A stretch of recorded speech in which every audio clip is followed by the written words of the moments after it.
Hello friends, my name is Varun. Welcome back to our channel Most and More. Learn today, better tomorrow. Life के किसी भी part में successful होने के लिए फोकस का होना बहुत जरूरी है। तो चलिए हम इस छोटे से वीडियो के थ्रू आपको समझाते हैं कि फोकस कैसे होए। So stay tune, watch with me.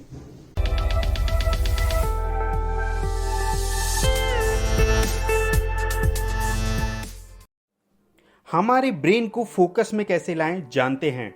Focus होने के लिए हम इसकी कोर में चलते हैं। एक अच्छा फोकस होने के लिए एक अच्छे माइंड की आवश्यकता होती है। It is very important for us to learn our brain.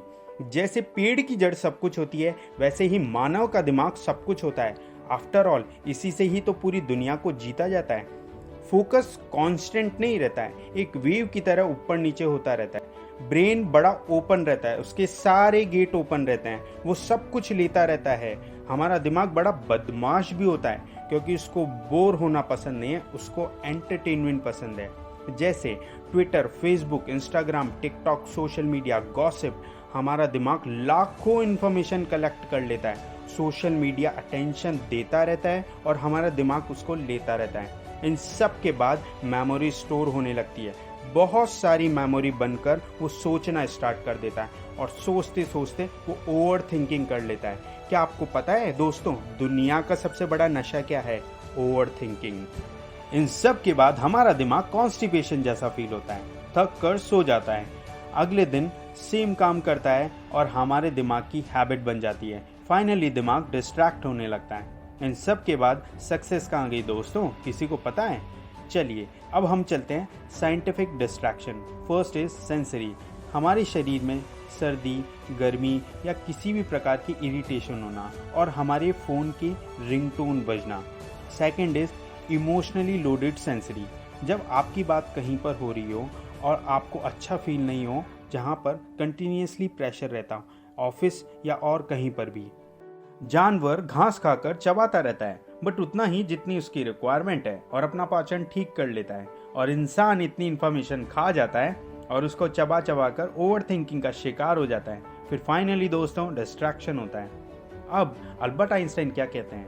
The initiative mind is a sacred gift and the rational mind is a faithful servant. We have created a society that honour the servant has forgotten the gift. मतलब initiative mind जो important है उसे भूल जाते हैं, और rational mind जो servant है उसे हम सब कुछ मान बैठते हैं। इतना ओवर थिंकिंग होने के बाद ब्रेन को एक अच्छा सा रेस्ट की रिक्वायरमेंट होती है, जो कि लोग मूवीज, सोशल मीडिया और वीडियो गेम्स में देखते हैं। लेकिन एक्चुअल में ब्रेन को नेचर से रिलीफ मिलता है। जैसे गार्डन में वॉक करना, वो सौंधी सी खुशबू आपको दीवाना कर देती है। वहाँ पर हैप्पीनेस हार्मोन्स रिलीज होते हैं, जैसे डोपामाइन, ऑक्सीटोसिन। आपका दिमाग वहाँ पर ठंडा और शांत हो जाता है। आपने नोटिस करा होगा दोस्तों, वेकेशन पर इसीलिए लोग हिल स्टेशन और बीच जैसी जगहों पर जाना पसंद करते हैं, क्योंकि आपका दिमाग वहाँ पर अच्छा खासा रिलैक्स फील करता है।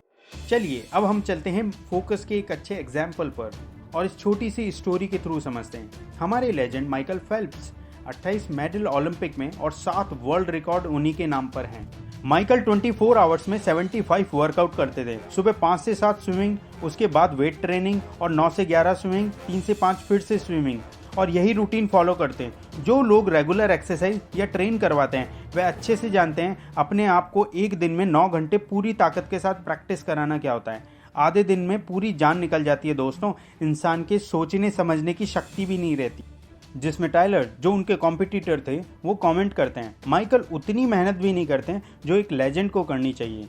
लेकिन माइकल उनके जवाब में बस यही कहते हैं, मुझे पूल में लेन के अलावा कुछ नहीं दिखता। माइकल 6 घंटे पानी में रहकर प्रैक्टिस करते रहे, चाहे क्रिसमस हो या न्यू ईयर। सालों तक बस ट्रेनिंग करते रहे। फिर वर्ल्ड का सबसे बेस्ट एथलीट बनने का प्रोसेस स्टार्ट होता है। बीजिंग ओलंपिक 2008 में 8 महीने पहले उनकी कलाई की हड्डी टूट जाती है। हड्डी ठीक होने तक 2 हफ्ते पानी से बाहर रहना था। माइकल कहते हैं स्विमर अगर एक दिन बाहर रहता है तो 2 दिन पीछे हो जाता है। 2008 ओलंपिक से भी बड़ा झटका था। मीडिया में यह कह दिया कि मैं ओलंपिक का रिकॉर्ड तोड़ूंगा और 8 गोल्ड जीतूंगा। मीडिया में हर जगह उनका मजाक बन रहा था, बट माइकल को हारना कहाँ पसंद था। वो प्रैक्टिस के हर राउंड में अपनी गलती को ठीक कर लेते थे और अपने 3 घंटे की साइकिलिंग करते, जिससे उनका एंड्योरेंस लेवल कम ना हो।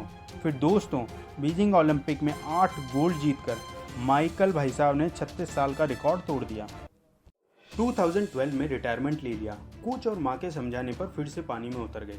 एक बार सक्सेसफुल होने पर इंसान कॉन्फिडेंट और 100% फील करता है, लेकिन जब रिटायरमेंट ले लिया था तो आलस्य, डर, चिंता, प्रोकास्टिनेशन जैसी चीज़ें सबको परेशान करती हैं।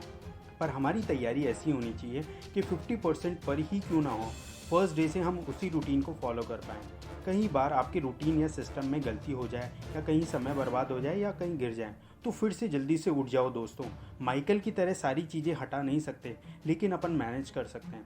एक बार फिर उन्होंने 2016 में ओलंपिक में 5 गोल्ड और 1 सिल्वर जीत लिया, और ये प्रोसेस चलता रहा। अब अपन चलते हैं फोकस को इम्प्रूव कैसे करें इन स्टडी। उसके 6 इंपॉर्टेंट पॉइंट है। First is control your environment. Please social media और गॉसिप जैसी चीज़ों से दूर रहें। जब आप स्टडी करने लगें, मोबाइल को फ्लाइट मोड या डेटा ऑफ करके पढ़ें। Second is recovery time.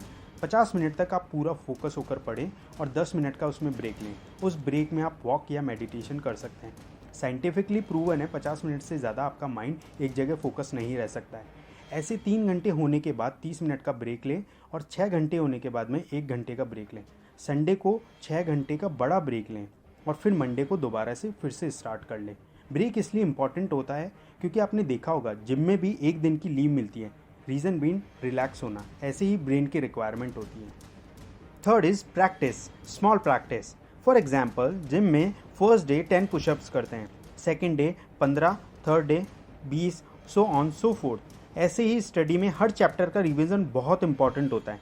Fourth is visual memory. Brain को शार्प करने के लिए विजुअल जरूर बनाएं। शुरुआत में ये बोर लग सकता है, पर आदत पड़ने पर आपको सारी चीज़ जल्दी और लंबे समय तक याद रहेगी। Fifth is Feynman technique. मुझे खुद को पर्सनली बहुत पसंद है। इस टेक्निक में कोर को आसान बनाओ और टीचर की तरह समझाओ। इंसान जब खुद पढ़ता है तो उतना फोकस नहीं रख पाता है कई बार, लेकिन जब किसी दूसरे को समझाता है तो बहुत ज़्यादा फोकस रहता है। इसमें अल्बर्ट आइंस्टाइन कहते हैं, अगर आप किसी भी चीज़ को आसानी से समझा नहीं सकते तो आपको उसका अच्छा और गहरा ज्ञान नहीं है। रिसर्च में पाया गया है, पढ़ने में 10%, देखने में 20%, सुनने में 30%, देखने और सुनने में 50%, और करने में 80 to 90% फोकस रहता है। जो भी टॉपिक आप पढ़ाना चाहते हैं, सबसे पहले उसको लिख लो, उसको पढ़कर अच्छे से समझकर फिर से कॉपी में लिखना स्टार्ट कर दो और फिर टीचर की तरह समझा दो। फिर आपको 80% याद हो जाएगा। इसकी अगर आपने 3 बार प्रैक्टिस कर ली तो आप दुनिया में किसी को भी आसानी से बोलकर लिखकर समझा सकते हैं।